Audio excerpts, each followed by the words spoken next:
Would you join me in prayer, please? Lord God, as you came into the world as a tiny baby so long ago, now come into our worship. Allow you, the living word, to become the word that dwells in each of our hearts. Speak, Lord, for your servants are listening. Amen. Nobody plans to be at a bar on Christmas Eve. Or at least it's not the kind of the place that people want to be at the one day of the year when you're supposed to be with your family, sipping eggnog and eating cookies and waiting for Santa Claus to come.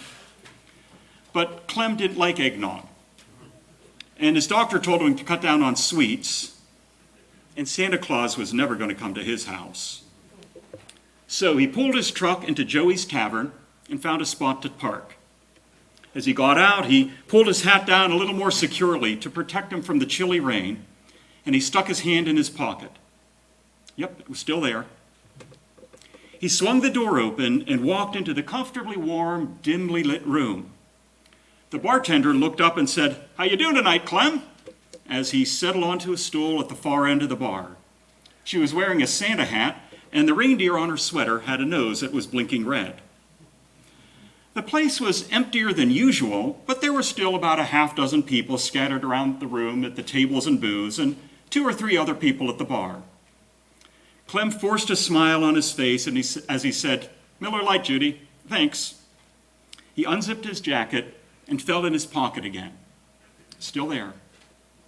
His full name was Clement Alexander Hastings III, but no one called him Clement. That was his grandfather's name. And his dad, Clement Alexander Hastings II, went by the initials C.A., and he was Clem. His son, Clement Alexander Hastings IV, went by his middle name, Alex. Or at least he used to. Clem wasn't sure if he called himself that anymore. But maybe that would soon change. He pulled the crumpled, tattered, but still unopened envelope from his pocket and looked at it for the umpteenth time since he had found it in his mailbox last week. Clem wondered if maybe tonight he'd have the courage to open it. But for now, he stuck it back in his pocket again. Judy brought over his beer, and he nodded his head to say thank you. The first sip tasted really good as it slid down his throat and into his belly. He had decided to nurse his beer as long as he could because he wanted to stay until closing and still be sober enough to drive home. Tomorrow was going to be a lonely day, he reminded himself sadly. Yeah, there was a woman in his life, but he and Louise liked to keep things casual. She was off to celebrate Christmas with her family in the next county, and they didn't have the kind of relationship that meant he was included in her family gatherings.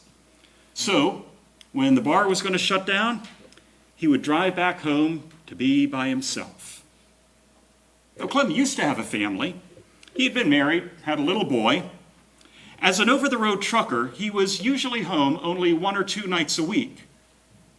But each time he had come back, he felt a little bit more like a stranger in his own home. His wife was creating a life for herself, a life that didn't include him. He had wondered sometimes if maybe she had another man on the side. And if she did, he couldn't get mad, he couldn't blame her. He had had a couple of flings of his own on the road. And the little boy, Alex, he was a cranky baby, fussing and crying all the time. Between the baby's bawling and his wife constantly nagging him about money to pay the bills, eventually Clem had had enough. One day, after hauling a load to St. Louis, he just never came back. That had been 23, 24 years ago? Clem couldn't quite remember. Oh, he wasn't proud of it. He knew he was one of the lowest kind of scumbag there was to abandon his wife and baby son. But there it was. He had done it. Eventually, he made it official with a divorce, and that was that. He had thrown it all away, and now he was alone. Alone. The story of his life. Oh yeah, the folks at Joey's knew him, at least enough to say hi and crack a joke with him. and his co-workers. A few years back, he had given up life on the road and now worked as a dispatcher. So during his 9 to 5, he rubbed shoulders with other people at the terminal. Pleasant, friendly, but no real friendships. Oh, there were a couple people he'd hang out with, like his hunting buddies, but that's not like any of them would invite him over for Christmas. So here he sat at the bar, listening to worn-out Christmas tunes while It's a Wonderful Life played on the TV in the corner. He pulled the envelope out of his pocket again and looked at the return address. No name, but he recognized the address. About 7 or 8 years ago, he had looked up his son's name on the internet and found out where he lived, 3 states over. A couple or 4 times a year, he'd send a card or a letter to see if he could get back in touch with the son he had only known as a baby in diapers. For the first couple of years, the letters came back, "Return to sender," scrawled across the envelope. That cut like a knife. His kid wouldn't even accept a letter from him. I mean, not that Clem blamed him, of course. He could only imagine what it was like to grow up as Clement IV without having a Clement III in your life. After a while, he didn't even get the returned letters. Just total silence. Nothing. It was as if his son had dropped off the face of the earth. Kind of like the way Clem had dropped off the face of the earth 2 decades ago. Clem examined the envelope again. Light blue, shaped like there was probably a card inside. At least that's what it felt like when he felt through it, but he couldn't tell if there was something in the card or not. He had folded the envelope in half so it would fit in his pocket, and all week he had carried it with him, trying to work up the courage to open it. Oh, he knew he'd have to eventually, but for now, all he felt was a giant pit in his stomach every time he thought about that letter. So he gripped his beer glass tightly, as if he was holding on for dear life. He took a few deep breaths and adjusted his boots on the footrest of the bar stool. Clem didn't quite know what to make of the jumble of emotions he had been feeling ever since he got his son's letter. Part of him was hopeful. Maybe this meant that he had forgiven him. Part of him longed for the possibility of getting to know this son who was a stranger to him. Another part of him was afraid of what he might find inside that envelope. Oh, he deserved to have his son chew him out for what he had done to him. Just holding the letter dropped Clem into a bottomless pit of guilt. But perhaps most of all, he was confused. What did this mean? What was going to happen? If he opened that letter, was his life, which had been stagnant for so many years, was it about to change? And if it was it the kind of change that Clem would want?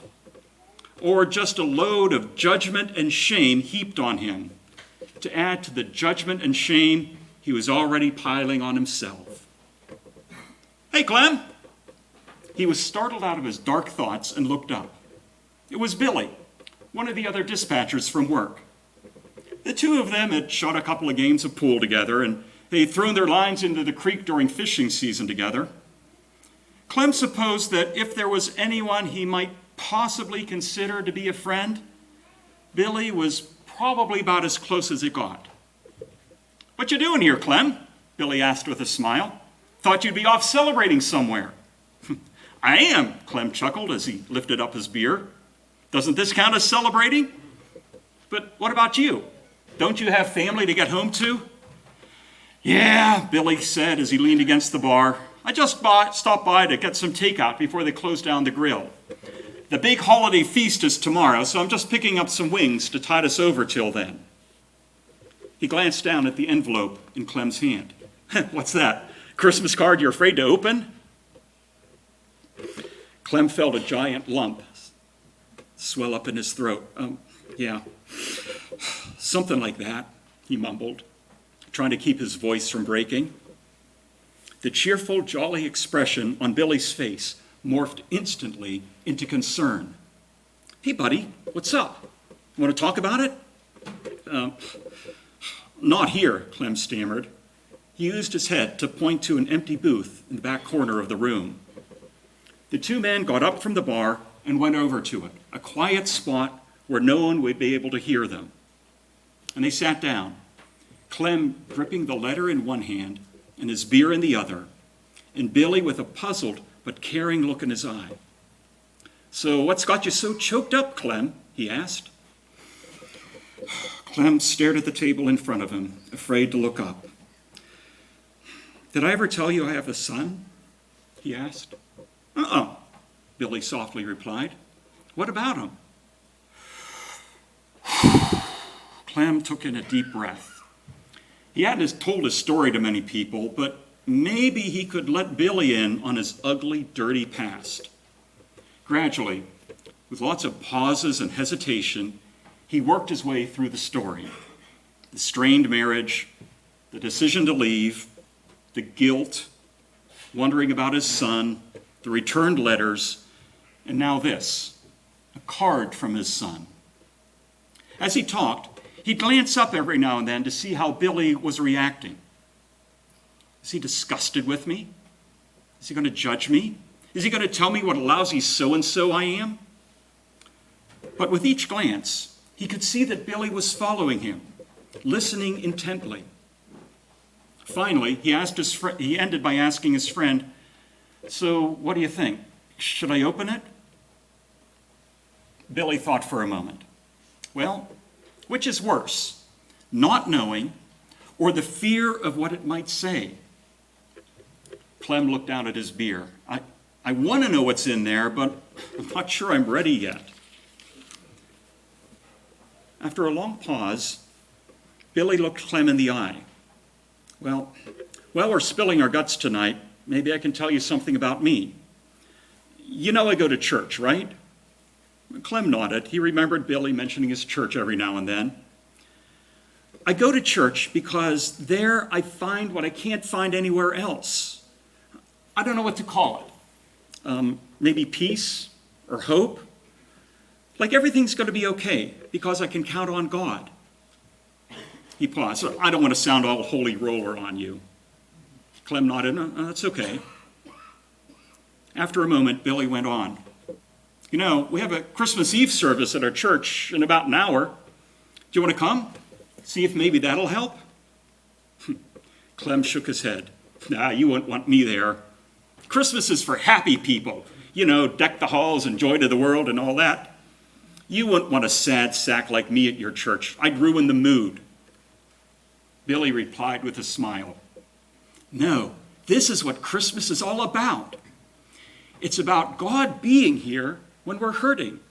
It's about God coming to help us because we can't get through life on our own. It's about, finding the courage to open that letter. About knowing that God forgives you, even if your son doesn't. He paused. Even if you don't. Clem nodded, not daring to look up and let his friend see the tears in his eyes. Yeah, maybe I will. Billy smiled and stood up. I'll text you the address. It's a little red brick church at the top of a hill. 7:30. He patted Clem on the shoulder. You'll be okay. And then he left. What did I just agree to? Clem asked himself in disbelief. I haven't been in church since the day I got married, and look how that turned out.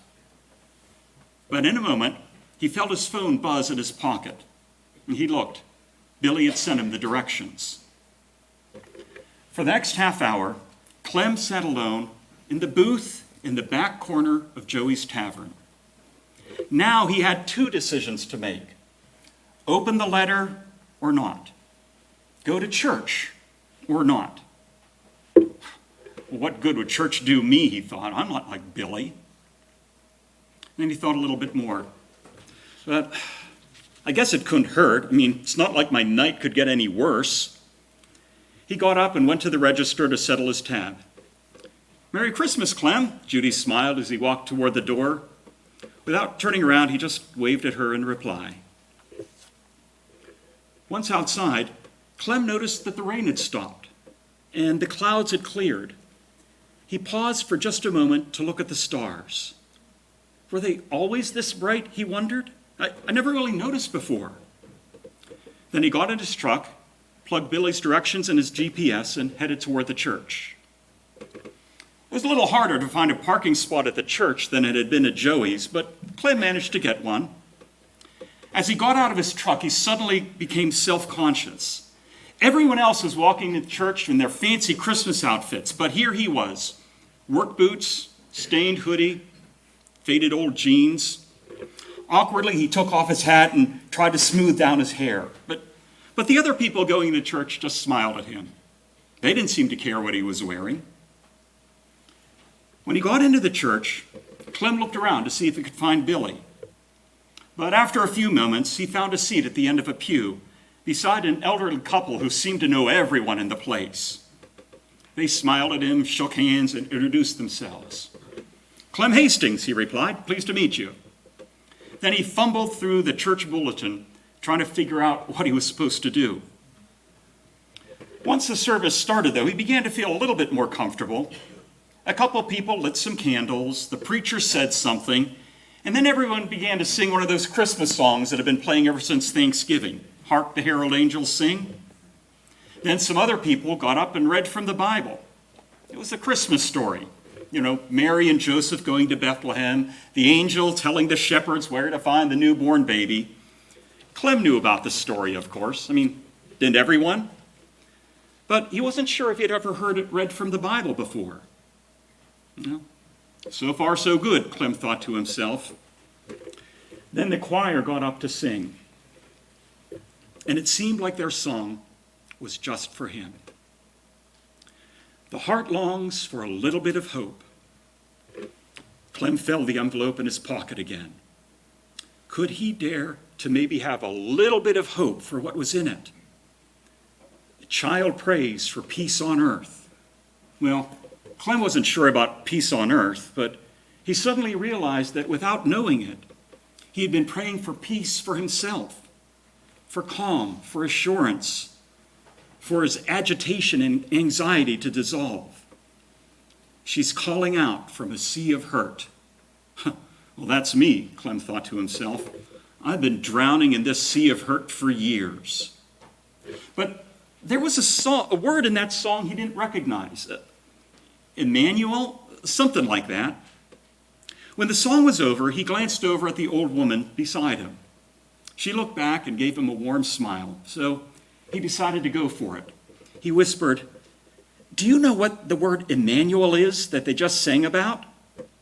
She leaned over and whispered back, "It means God with us. Christmas is about God coming to be with us." Well, that was a nugget for Clem to think about. In fact, he didn't pay attention to what the preacher had to say next because he kept thinking about that song and that word. A sea of hurt, but hope and peace and Emmanuel. God was here with him. He started to feel the envelope burn in his pocket. God is with me. I don't have to face what is in this letter by myself. Maybe it was being in a church, but Clem felt like God really was with him, holding him, anchoring him, supporting him. All these years, he believed that if God thought about him at all, it would be to punish him for what he had done to his wife and son. But instead, tonight he felt forgiveness, assurance, peace, like everything is all right, and he was going to be okay. And courage. He was still scared to death about what was in his son's letter, but maybe if God was with him, he might have the strength to face that fear. He thought back to the question Billy had asked him in the bar. Which is worse, not knowing or the fear of what it might say? Strangely, Clem felt different as he sat in the church. Fear of what the letter might say? Yes. But a fear that now he thought he'd be able to handle. Because, what was that word again? Emmanuel. God with me. The preacher was finally done talking and praying and whatever else preachers do in a church service. And suddenly all the lights went out. Clem wasn't quite sure what was happening until the preacher told everyone to get their candles out. He'd forgotten about that little candle someone had given him when he walked in the church. So he pulled it out of his pocket, his other pocket, not the one with the letter. An usher came down the aisle with a lit candle so that Clem could light his candle off of it. He passed the flame to the old woman beside him, and it wasn't long until the room was filled with light, not from the overhead lights, but from everyone's candles. For some reason, Clem couldn't take his eyes off that small flame burning in his hand. Everyone else was singing another Christmas song, Silent Night, but Clem just stood there, looking at his candle. And that strange feeling came over him again. It was that word that kept sticking in his mind. Emmanuel. God is with me. Christmas is about God being with me. Not off in heaven somewhere, but right here, ever since he came as that little baby. God is with me. It was almost as if the flame of that little candle was his assurance that God was indeed right there. When the church service was over, Clem walked back to his truck. He hadn't run into Billy, but he figured maybe he could talk to him about what he had experienced the next day they were back at work. Clem settled into the seat of his truck. He leaned forward to look through the windshield at the stars, which were still shining so brightly. And he softly whispered, God, be with me. God, be with me. God, be with me. He turned on the dome light and pulled the envelope out of his pocket once again. Slowly, carefully, as if he were handling a precious treasure, Clem opened the envelope. A photo fluttered out and landed on the seat beside him. It was a picture of a young man holding a baby. The man looked a little bit like Clem did when he was in his 20s. He flipped the photo over to read what was written on the back. Clement Alexander Hastings V, born September 5, 2025. Unbidden tears suddenly formed in Clem's eyes. His grandson, with his name, with the family name. Handshaking, Clem pulled the card out of the envelope. It was one of those generic dollar store Christmas cards, but inside was written a short message. Merry Christmas, Alex, and a phone number. That was it. That was enough. Clem was sobbing like a baby. He had a grandson, and Alex had given him his phone number, a subtle invitation to call him. Maybe tomorrow he would call him. But for now, he just kept looking at that photo of his son and his grandson, his family. And maybe, just maybe, someday he might have the chance to meet them. Eventually, Clem put the photo back in the card and put the card back in the envelope. But before starting his truck to head home, he looked once more at the bright stars in the night sky above him. And he knew the word was true. Emmanuel, God with us. Would you pray with me, please? For all the Clement Alexanders of the world, of every generation, for all the Clems around the world, for all the Clems in this church, let us know without any doubt that yes, indeed, you are with us. Amen.